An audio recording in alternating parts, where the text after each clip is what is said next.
দেখুন বন্ধুরা, সুন্দরবনের মধু কিভাবে কাটতে হয় এটা সুন্দরবন নয়, আমাদের লোকালয়ে একটা আম গাছে মধুর চাক করেছে। তো ভাই সুজিত মণ্ডলকে গাছে তুলে দিলাম, ও গাছে উঠছে।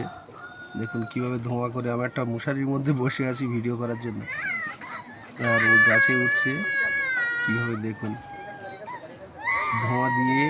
ওর একেবারে মানে ধোঁয়া তেমন বেশি নয়, কি অবস্থা দেখুন কত ভয়াবহ। এই বাচ্চাটাকে সামলাও যেন না বেরোয়। আস্তে আস্তে,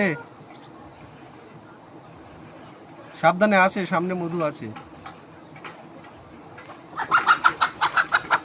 কি অবস্থা, সব ঝেড়ে ফেলে দিচ্ছে, মুরগিটাও না। দেখুন কতটা সাহসের দরকার হয়। এত মৌমাছি, শুধু একটা জামা প্যান্ট আর এই মুখে গামছা বেঁধে মৌমাছি দিয়ে উঠে গেছে। এই অল্প মধু হয়েছে, খুব বেশি নেই। শীতের সময় মধু থাকে না, চলে যায়, সব খেয়ে নিয়ে পালায় ওরা।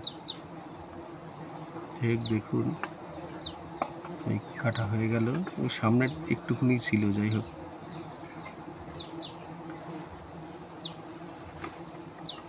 ধোঁয়াটাও ফেলে দিল, একা একা নেমে আসবে। পাটা সবই কিন্তু খালি, হাতও খালি কিন্তু। তাহলে বুঝতে পারছেন কতটা সাহসের দরকার।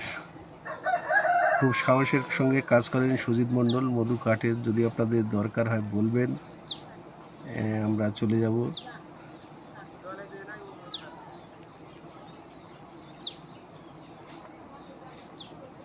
বেশি মধু হয়নি। এদিকে নিয়ে আয়, এদিকে নিয়ে আয়।